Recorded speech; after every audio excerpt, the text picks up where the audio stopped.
الحمد لله رب العالمين والصلاة والسلام على أشرف الأنبياء والمرسلين وعلى آله وأصحابه أجمعين وعلى من تبعهم بإحسان إلى يوم الدين.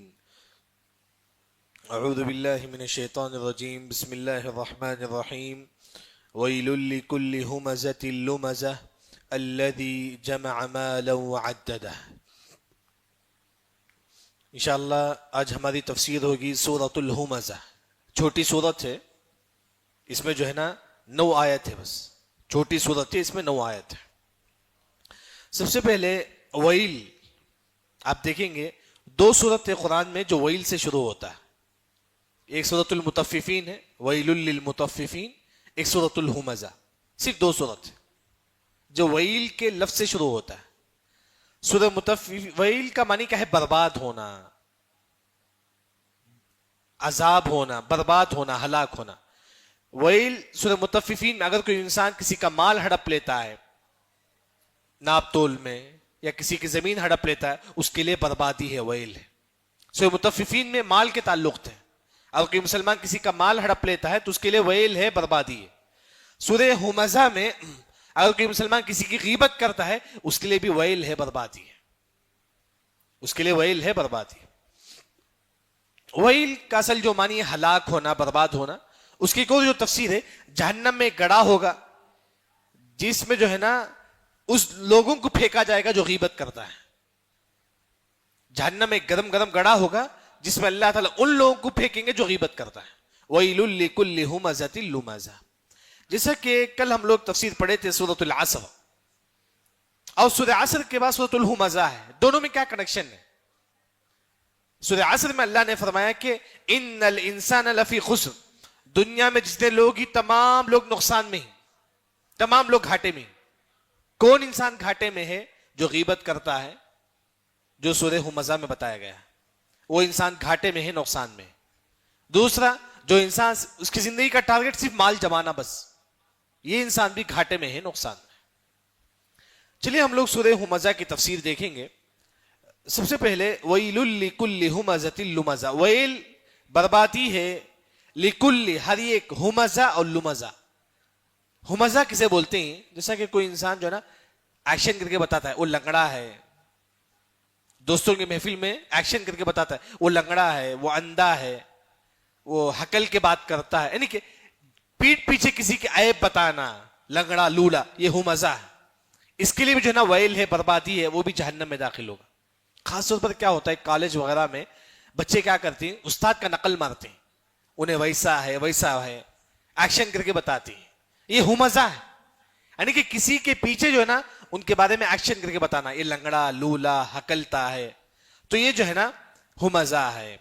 لمزہ غیبت کرنا، کسی مسلمان کی پیٹ پیچھے غیبت کرنا، یعنی کہ ایسے انسان جو نا نارے جہنم میں داخل ہوں گے. یعنی کہ ویل لکل ہمزۃ لمزہ کا ایک اور جو تفسیر ہے، جو انسان بہت زیادہ غیبت کرتا ہے وہ انسان برباد ہو جائے گا، ہلاک ہو جائے گا. بہت زیادہ غیبت کرنے والا. معلوم ہے کہ غیبت کرنے والوں کی سزا کیا ہے؟ آپ صلی اللہ علیہ وسلم جب معراج گئے تھے، آسمان کا سفر کرے تھے، وہاں صلی اللہ علیہ وسلم نے دیکھا جہنم میں ایک شخص ہے جس کا پورا ناخن جو ہے نا لوہے کا ہے. ناخن لوہے کا ہے، وہ اپنے آپ کو کھکرتا ہے لوہے کی ناخن سے، اپنے آپ کو. آپ صلی اللہ علیہ وسلم جبرائیل امین سے پوچھتے ہیں کہ جبرائیل کون ہے جس کے پاس لوہے کے ناخن ہے جس سے وہ اپنے آپ کو کھکرتا ہے؟ تو جبرائیل علیہ السلام کہتی ہیں کہ وہ شخص ہے جو غیبت کرتا تھا. غیبت کرنے والے جو ہے نا برباد ہو جائیں گے، ہلاک ہو جائیں گے. وہی اللہ تعالیٰ اس صورت میں فرماتی شاید. لیکن یہاں ایک جو مسئلہ ہے، اگر ہم نے کسی کی غیبت کی ہے تو کیسا ہم توبہ کریں؟ جیسا کہ میں زید کی غیبت کرتا ہوں، اب میں چاہتا ہوں کہ میں توبہ کرنا چاہتا ہوں. میں کیسا توبہ کروں؟ سب سے پہلے میں زید کے پاس جاؤں گا، جا کر بولوں گا کہ زید میں تمہاری غیبت کر دیا، تم مجھے معاف کر دو. یہ طریقہ ہے. ہاں، لیکن میں دیکھتا ہوں کہ اگر زید کے پاس میں جا کر بولوں گا اے زید میں تمہاری غیبت کیا ہوں، تم مجھے معاف کر لو، تو زید کی عادت جو ہے نا تھوڑا سخت ہے، الٹا میرے پر جو ہے نا اور گالیاں دے گا مجھے. ایسی وقت مجھے 2 کام کرنا ہے. یعنی کہ اگر آپ کسی کی غیبت کیے ہیں، آپ وہ انسان نرم مزاج کا ہے، آپ جا کر اس سے معافی مانگ لو. اگر آپ نہیں جا سکتے اس کے پاس کیونکہ وہ انسان سخت ہے یا تو اس کا انتقال ہو چکا ہے، آپ کو دو کام کرنا ہے. یہ ایک زید کے حق میں استغفار کرنا ہے. جس کے حق میں آپ نے غیبت کی ہے اس کے حق میں استغفار کریں گے، دعا کریں گے اللہ تعالیٰ زید کے گناہوں کو معاف فرما کیونکہ میں نے اس کے حق میں غیبت کی ہے. دوسرا، جس دوستوں کے سامنے ہم نے ان کی غیبت کی ہے انہی دوستوں کے سامنے ہم ان کی تعریف کریں گے. جس دوستوں کے سامنے ہم نے ان کی غیبت کی ہے اسی دوستوں کے سامنے ہم ان کی تعریف کریں گے. یعنی کہ غیبت کا کفارہ ہے. یعنی کہ اگر میں زید کی غیبت کرتا ہوں تو میں زید کے پاس جاؤں گا، جا کر زید سے معافی مانگوں گا. اگر دیکھتا ہوں کہ زید جو ہے نا تھوڑا سخت مزاج کا ہے یا تو زید کا انتقال ہو گیا ہے تو میرے پاس دو چیز ہے. میں کیا کروں گا؟ زید کے حق میں دعا کروں گا اللہ سے، اللہ زید کے گناہوں کو معاف فرما. دوسرا، جتنا ہو سکے جس محفل میں ہم نے اس کی غیبت کی ہے اس محفل میں ہم ان کی تعریف کر دیں گے. محفل میں ہم ان کی تعریف یعنی کہ بیویوں کے سامنے اگر ہم نے کسی کی غیبت کی ہے اسی بیوی کے سامنے ہم ان کی تعریف کر دیں گے. یاد رکھیں. پھر اس کے بعد اللہ تعالیٰ فرماتے ہیں کہ الذی جمع مالا وعددہ، جو انسان مال جمع کرتا ہے اور گن گن کے رکھتا ہے. مال اس زندگی کا ٹارگٹ کیا ہے؟ صرف مال جمع کرنا بس. مال ہمیشہ، جیسے کہ آج دیکھتے ہیں لوگ فون پے میں آج کتنا پیسہ ہے، پھر ایک گھنٹے کے بعد پھر دیکھتے ہیں کتنا پیسہ ہے فون پے میں. یعنی کہ زندگی کا ٹارگٹ کیا ہے؟ پیسہ جمع کرنا بس. جمع مال، مال جمع کرو، مال جمع کرو، مال پوری زندگی اتنا ہی. یعنی کہ مال کمانا کوئی عیب کی بات نہیں ہے. یعنی کہ اس کی زندگی کا ٹارگٹ کیا ہے؟ صرف مال ہے بس. آپ کے پاس مال ہے، آپ مال جمع کرتی ہیں، لیکن ساتھ میں اگر آپ صدقہ بھی کرتی ہیں دین کے راستے میں یہ تو اچھی بات ہے. لیکن آپ صرف مال جمع کرتی ہیں، دین کے راہ میں نہیں دیتی تو یہ انسان بھی برباد ہو جائے گا. جیسا کہ ابو عبیدہ بن جراح یمن سے آتے ہیں 500 درہم لے کر. اس زمانے میں، ہمارے نبی کے زمانے میں 500 درہم لے کر یمن سے آتے ہیں. پورے صحابہ ان کو دیکھنے کے لیے جاتے ہیں ابو عبیدہ بن جراح، کیونکہ ان کے پاس 500 درہم رہتا ہے. تو اس وقت آپ صلی اللہ علیہ وسلم فرماتے ہیں اے صحابہ مل فخر اخشى علیکم، اے صحابہ مجھے ڈر نہیں کہ تم غریب بن جاؤ گے، مجھے اس بات کا ڈر نہیں کہ تم غریب بن جاؤ گے، کنگال بن جاؤ گے، مجھے اس کا ڈر نہیں. مجھے ڈر کس کا ہے؟ تم مالدار بن جاؤ گے پھر آپس میں کمپٹیشن کرنے لگو گے، میرے پاس اتنا پیسہ ہے، اتنا پیسہ ہے، اتنا پیسہ. یہ انسان کو ہلاک کر دیتا ہے. پیسہ ہے الحمدللہ اللہ کے راہ میں خرچ کرو. تو وہی جو ہے نا اس آیت میں اللہ تعالیٰ فرماتی کہ جو انسان مال جمع کرتا ہے اس انسان کے لیے جو ہے نا بربادی ہے. ہاں اگر آپ مال جمع کرتے ہی ساتھ میں آپ اللہ کے راہ میں صدقہ و خیرات بھی کرتے ہیں تو آپ کے لیے جو ہے نا خیر ہے. پھر اس کے بعد ایک انسان کے پاس مال رہتا ہے، وہ انسان کیا سوچتا ہے؟ یحسب ان مالہ اخلدہ، وہ یہ سوچتا ہے کہ میں ہمیشہ اس دنیا میں رہوں گا.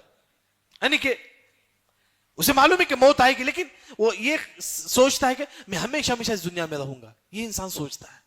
مال آنے کے بعد انسان کو دنیا سے اتنی خواہش ہوتی ہے، سمجھتا ہے کہ میں ہمیشہ اس دنیا میں رہوں گا. آپ دیکھیں گے خطیب بغدادی رحمہ اللہ کی کتاب البخلا، اس میں انہوں نے ابو العمیس ایک شخص تھا، کنجوس شخص تھا. وہ کیا کرتا تھا؟ پیسے کو زمین پہ مارتا تھا ٹن ٹن، جو آواز آتی تھی اسے دیکھ کے خوش ہوتا تھا، میرے پاس اتنا پیسہ ہے، پیسہ ہے. یعنی کہ انسان کے پاس جب مال آتا ہے انسان اتنا خوش ہو جاتا ہے کہ یہ سمجھتا ہے کہ یحسب ان مالہ اخلدہ، یہ مال اس کے پاس ہمیشہ ہمیشہ رہے گا. آپ دیکھیں گے سورہ کہف میں باغ والوں کا جو قصہ اللہ نے ذکر کرتے ہیں. ایک شخص تھا جس کے پاس اللہ نے مال دیا تھا، باغ سب کچھ دیا تھا. اس باغ میں انار یعنی کہ ہر قسم کا فروٹس آتا تھا اس باغ میں. وہ انسان جب باغ میں داخل ہوتا ہے دیکھتا ہے کہ اس کے پاس ہر قسم کی نعمت ہے باغ میں، وہ کہتا ہے کہ وما اظن الساعة قائمة، قیامت نہیں آئے گی، بس میں ہمیشہ ہمیشہ اس دنیا میں رہوں گا. یعنی کہ مال انسان کو یہ جیسا کہ شراب کی نشہ ہوتا ہے نا، مال کا اتنا نشہ چڑھ جاتا ہے انسان یہ کہتا ہے کہ میں ہمیشہ ہمیشہ اس دنیا میں رہوں گا. نہیں، یاد رکھیں ہر انسان کو اس دنیا سے جانا ہے. جیسا کہ ابو الدرداء رضی اللہ عنہ فرماتے ہیں عدوا انفسکم بالموت، تم یہ سمجھو کہ تمہاری باڈی کفن میں ہے. ہر انسان یہ سمجھے کہ ہماری باڈی کفن میں ہے تو انسان کیا سوچے گا؟ تو یہ دنیا سے جانا ہے، لیکن مال کی اتنی خواہش میں انسان یہ سمجھتا ہے کہ ہمیشہ ہمیشہ اس دنیا میں رہوں گا. پھر اس کے بعد یعنی کہ یہاں اللہ تعالیٰ سب سے پہلے پہلی آیت میں غیبت کا ذکر کرتے ہیں، دوسری آیت میں مال جمانے کا ذکر کرتے ہیں.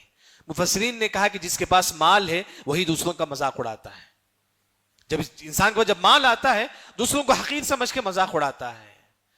تو یہی جو ہے نا جو مالدار ہوتے ہیں آپ نیک بھی ہوتی ہیں اس میں، جیسا کہ عثمان رضی اللہ عنہ مالدار تھے، ابو بکر رضی اللہ عنہ مالدار تھے. لیکن بعض ایسے بھی ہوتی ہیں کہ مالدار پیسہ آنے کے بعد دوسروں کا مذاق اڑاتی ہیں، دوسروں کی غیبت کرتی ہیں.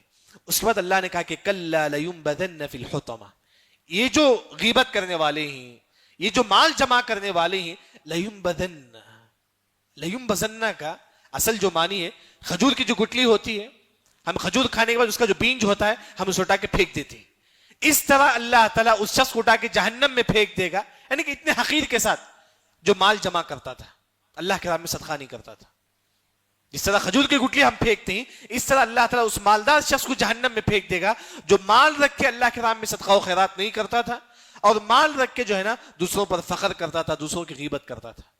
ایسے لوگوں کو اللہ تعالیٰ جہنم میں پھینک دیں گے فی الحطمہ.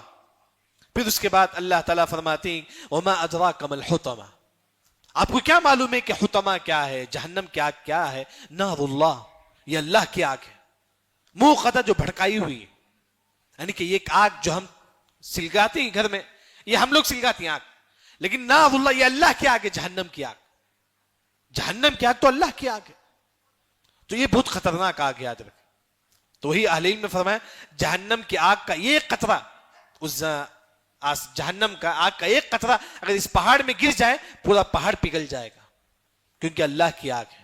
ایسے آگ میں اللہ تعالیٰ جو ہے نا غیبت کرنے والوں کو اور مال جمع رکھنے والوں کو اللہ تعالیٰ پھینک دے گا.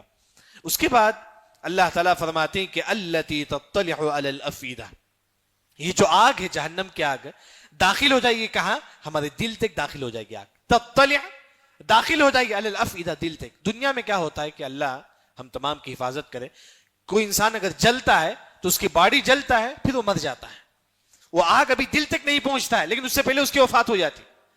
لیکن جہنم کی آگ تو ایسی ہے سیدھا ہمارے جسم میں سوراخ کرتے ہوئے سیدھا دل تک چل جائے گی، نعوذ باللہ. تطلع علی الافئدہ، یعنی کہ جہنم کی آگ دل تک کیوں جائے گی؟ اللہ نے کہا یہ جہنم کی آگ دل تک داخل ہو جائے گی. کیوں اللہ نے ایسا کہا کہ یہ آگ انسان کے دل تک داخل ہو جائے گی؟ کیونکہ انسان گناہ کی خواہش کہاں سے کرتا ہے؟ دل سے کرتا ہے، دل سے کرتا ہے انسان گناہ کی خواہش. وہی اللہ نے کہا کہ جو دل گناہ کی خواہش کرتا تھا اسی دل کے پاس یہ انگار جا کے پہنچ جائے گی. تطلع علی الافئدہ. اسی وجہ سے حدیث میں آتا ہے اذا صلحت صلح الجسد كله واذا فسدت فسد الجسد كله. اگر ہمارا دل صحیح ہے تو ہمارا پورا جسم صحیح رہے گا، اگر ہمارا دل بگڑ جائے ہماری زبان بھی بگڑ جائے گی، ہماری آنکھ بھی بگڑ جائے گی، بس سب کچھ بگڑ جائے گا. وہی اللہ نے کہا یہ آگ جو ہے نا سیدھا دل تک جو جا کے لگ جائے گا. اس کے بعد آخر میں اللہ تعالیٰ فرماتے ہیں انہا علیہم مؤصدہ، نعوذ باللہ اس شخص کو جہنم میں اللہ تعالیٰ پھینک دیں گے. مؤصدہ چاروں طرف سے اللہ تعالیٰ جہنم کو پیک کر دیں گے. مؤصدہ مطلب چاروں طرف سے پیک کرنا، یعنی کہ ایک انسان مال جمع کرتا تھا، اللہ کے راہ میں صدقہ نہیں کرتا تھا، ایسے لوگوں کو اللہ تعالیٰ جہنم میں پھینک کر چاروں طرف سے بند کر دیں گے. کیوں اللہ نے ایسا کہا کہ چاروں طرف سے بند کر دیں گے؟ کیونکہ وہ کیا کرتا تھا؟ پیسے کو پھیٹی میں رکھ کر بند کر دیتا تھا، اللہ کے راہ میں خرچ نہیں کرتا تھا. اللہ عذاب پیسے ہی دیں گے، اسے جہنم میں ڈال کر بند کر دیں گے، وہ کہیں سے باہر نہیں نکلے گا. جیسا کہ کہا تھا کہ الجزاء من جنس العمل، تم جیسا کرو گے ویسا پاؤ گے، تم جیسا کرو گے ویسا پاؤ گے. جیسا کہ حدیث میں آتا ہے کہ کما تدین تدان، تم جیسا کرو گے ویسا پاؤ گے. ایک انسان پیسہ پھیٹی میں رکھ کے پھیٹی بند کر دیتا ہے، کیونکہ اس زمانے کی پھیٹی کی جو مثال ہے، پھیٹی میں پیسہ رکھ کے بند کر دیتا ہے، اللہ کے راہ میں خرچ نہیں کرتا ہے، اللہ بھی اسے کیا کریں گے؟ جہنم میں ڈال کر بند کر دیں گے. مؤصدہ چاروں طرف سے بند کر دیں گے. پھر اس کے بعد اللہ تعالیٰ فرماتی کہ فی عمد ممددہ، عمد پلر جو ہوتے ہیں جہنم میں گرم گرم پلر ہوں گے، اس میں اللہ تعالیٰ ایسے لوگوں کو باندھ دیں گے جو مال رکھ کے اللہ کے راہ میں خرچ نہیں کرتے ہیں، اور دوسرا مال رکھ کے فخر کرتے ہیں، تیسرا جو انسان غیبت کرتا ہے. یعنی کہ ایک عظیم صورت ہے جس میں اللہ تعالیٰ یہ فرماتی ہیں کہ ویل بربادی ہے جو انسان اللہ کے راہ میں غیبت، یعنی کہ ویل بربادی ہے. کن لوگوں کے لیے بربادی ہے؟ جو غیبت کرتا ہے. غیبت کی دو قسم ہے، ایک کسی کا اشارہ کر کے جیسا کہ وہ انسان لنگڑا ہے، لولا ہے، یا تو اس کا ایکشن کرنا، یہ تمام غیبت ہے جو جائز نہیں شریعت میں. یعنی تو غیبت کی ایک اور جو قسم زبان سے بولنا، انہیں ویسا ویسا کرنا. ایسے لوگوں کے لیے جو نا جہنم میں ویل ہے، بربادی ہے. دوسرا ایک انسان کا ٹارگٹ صرف مال ہے، بس صرف مال جمع کرتا ہے، صدقہ نہیں کرتا ہے. جیسے کہ آپ دیکھیں گے اکیم ایک صحابی ہیں رضی اللہ عنہ، ہاتھ میں ایک تھیلی رکھتے تھے، جو بھی فقیر آتا ان کو 1 روپے دیتے تھے، صدقہ و خیرات کرتے رہتے تھے صدقہ و خیرات. یعنی کہ مال جمع کر کے اللہ کے راہ میں صدقہ و خیرات نہیں کرنا، ایسے لوگوں کے لیے جو نا بربادی ہے. ایک انسان کے بعد جب مال آتا ہے انسان کیا گمان کرتا ہے؟ میں ہمیشہ ہمیشہ اس دنیا میں رہوں گا، اتنی خواہش ہوتی ہے اس دنیا سے، کیونکہ قیامت کے قریب حدیث میں آتا ہے کہ حب الدنیا و کراہیت الموت، انسان کو دنیا سے محبت ہو جائے گی، موت سے نفرت ہو جائے گی قیامت کے قریب۔ تو ان کے انسان کو کبھی دنیا سے محبت نہیں ہونی چاہیے، یاد رکھیں۔ جیسا کہ آپ دیکھیں گے ایک صحابی رسول عبداللہ بن رواحہ رضی اللہ عنہ کہتی ہیں کہ وَإِن مِّنكُمْ إِلَّا وَارِدُهَا، ہم میں ہر انسان کو نار جہنم میں داخل ہونا ہے۔ وَإِن مِّنكُمْ إِلَّا وَارِدُهَا، اس آیت کی تفسیر میں مفسرین نے کہا کہ ہر انسان کو نار جہنم میں داخل ہونا ہے، ہر انسان کو، مومن کو بھی کافر کو بھی۔ تو صحابہ بڑے تعجب ہوئے، اللہ کے نبی کیسے، ہم لوگ کیسے جہنم میں داخل ہوں گے؟ تو آپ صلی اللہ علیہ وسلم نے کہا جس طرح ابراہیم پر آگ ٹھنڈی ہو گئی اس طرح تم پر بھی آگ ٹھنڈی ہو جائے گی۔ آگ میں داخل ہوگا ایک مومن بھی، ایک مسلمان بھی آگ میں داخل ہوگا، لیکن آگ ٹھنڈی ہو جائے گی مسلمانوں پر، لیکن کافروں پر بھڑکتی رہے گی۔ یہ حدیث مسند احمد میں حدیث صحیح ہے۔ یعنی کہ جب یہ آیت پڑھتے ہی عبداللہ بن رواحہ رضی اللہ عنہ اس کے بعد کہتے ہیں کبھی بھی دنیا سے محبت نہیں کیا کیونکہ مجھے جہنم میں داخل ہونا ہے۔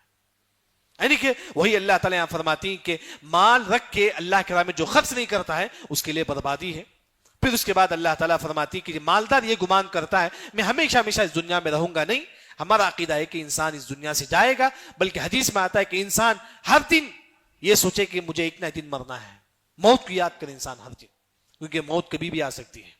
قیامت کی علامتوں میں سے ایک علامت یہ ہے فجأۃ الموت، قیامت اچانک آئے گی، نہ چھوٹے نہ بڑے، قیامت اچانک آئے گی، یاد رکھ۔ پھر اس کے بعد اللہ تعالیٰ فرماتے ہیں جو مالدار جو دوسروں کو حقیر سمجھتا تھا اللہ تعالیٰ اسی طریقے سے حقیر سے اسے جہنم میں اٹھا کے پھینک دیں گے، جس طرح ہم کھجور کی گٹلی اٹھا کے پھینکتے ہیں نا، اس طرح اللہ تعالیٰ جو مالدار جو فخر کرتا تھا اللہ اسے جہنم میں اٹھا کے پھینک دیں گے۔ پھر اس کے بعد اللہ نے کہا کہ یہ جو آگ ہے سیدھا دل کے اندر تک جا کے پہنچ جائے گی، کیونکہ دل ہی سے انسان مال کی خواہش کرتا تھا، دل ہی سے انسان گناہ کی خواہش کرتا تھا، یہ آگ بھی جو نا سیدھا دل تک جا کے پہنچے گی۔ پھر اس کے بعد اللہ تعالیٰ فرماتی ہے کہ چاروں طرف سے آگ ہوگا۔ اللہ رب العزت سے دعا ہے کہ اللہ تعالیٰ ہم تمام کو نار جہنم سے بچائے۔